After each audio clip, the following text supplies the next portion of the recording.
السلام عليكم، كل عام وانتم بخير يا رب، وعيد سعيد عليكم وعلى الأمة الإسلامية كلها. واحد بقاله كتير ما بيتكلمش، بس ساعات كده بتحصل حاجات تخلي الواحد يطلع من غلبه ويتكلم. يعني احنا بنتكلم عن حاجتين: الحاجة الأولانية كابتن عصام الحضري، الحاجة التانية الزمالك. طبعا يا كابتن عصام كل عام وانت بخير برضه، عشان احنا مننساش الأصول.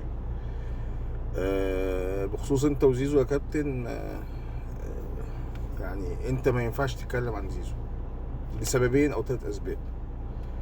السبب الاول يا كابتن ان انت كل مجالك وكل شطارتك، وانت فعلا ما كانش في حد زيك ما بين الثلاث خشبات. انت بيرفكس، مفيش حد زيك. مشيت متر بعيد عن الثلاث خشبات، خلص الدور بتاع عصام الحضري. شطارتك كلها ما بين الثلاث خشبات. تطلع بره، مش انت عصام الحضري، لا اداريا ولا اعلاميا ولا بطيخيا ولا اي حاجه. بعد الثلاث خشبات انت الليفل تحت خالص خالص يعني. فما ينفعش تطلع تتكلم عليه للسبب ده. السبب التاني، الراجل ده قد ابنك. يعني انت بتتكلم انت دلوقتي حاجه و40، انت اواخر الاربعينات وهو لسه حاجه و20، يعني قد ابنك. فحتى لو عايز تنصحه ما يبقاش بالطريقه دي، ما يبقاش بالهجوم دي. الحاجه الثالثه والاخيره، كلمه جعان ما تجيش منك انت بالذات. يعني ليه انا مش هاخد في القصه دي؟ لان دي حاجات ربنا الواحد ربنا هيساله عليها. لكن من الناس اللي عاشروك واللي احنا سمعناه، انت بالذات ما تتكلمش في القصه دي، سواء من جوزيه ولا احمد حسن ولا انت في قصه دي انت عارف انت بتعمل ايه كويس. فما ينفعش خالص تحكي على زيزو بالقصه دي. انت قول للراجل مثلا مش عجبك تنتقده فنيا، تقول بعيد عن مستوى كذا كذا كذا كذا، براحتك. لكن تحكي في قصه الجوع والعطش والصيام والبطيخ بتاعك ده ما ينفعش خالص. فدي النقطة رقم واحد. النقطة رقم 2، موضوع الزمالك على فكرة أنا والله مبسوط له. أنا فعلا يعني طول ما الزمالك، أنا أحب الزمالك عن بيراميدز، فأنا مبسوط إن هو كسب. بس الحاجة الغريبة اللي الواحد خد باله منها، الناس دي مش فرحانة بالدوري. الناس دي مش مركزة في حاجة في الكورة خالص غير الأهلي.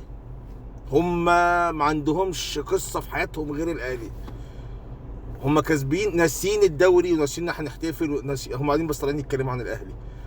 فدي حاجه تدل ان هم مضغوطين، وانا برضو عاذرهم. يعني انت متخيل بقالك سنين الاهلي بياخد منك بطولات، وانت يا عيني كابت في نفسك. فلما جت فرصه تتكلم، نسيت البطوله وقعدت تتكلم عن الاهلي. وتشوف بقى كميه التناقضات. والكونفدراليه اقوى من الدوري ابطال افريقيا. طلع ان كل الكلام ده يعني هكس، هم مداريينه. مجرد ما جت فرصه عشان يعبروا عن اللي جواهم، روح يا كونفدراليه وتعالى على الكونفدراليه. فالاهلي عامل لهم مشكله كبيره. انا متفاهم ان هم مضغوطين تماما من كل اللي الاهلي بيعملوا فيهم خلال 10 سنين مثلا. انا متخيل نفسي زملكاوي والاهلي بيعمل فيها كده، انا اكيد هتضايق. يعني ياخد مني لعيبه وقطع عني ميه ونور، ومش مديني مفتاح بوابه السلم، وما اعرفش انزل تحت وما اعرفش اطلع فوق. قصص الزملكاويه ناسيين تماما ان هم خدوا بطوله، وكل الاهلي ما حدش بيتكلم عن الدوري، ما حدش بيتكلم عن هو الاهلي. فكل عام وانتم بخير، ومبروك يا زملكاويه الدوري، وعقبال 10 سنين كمان ان شاء الله.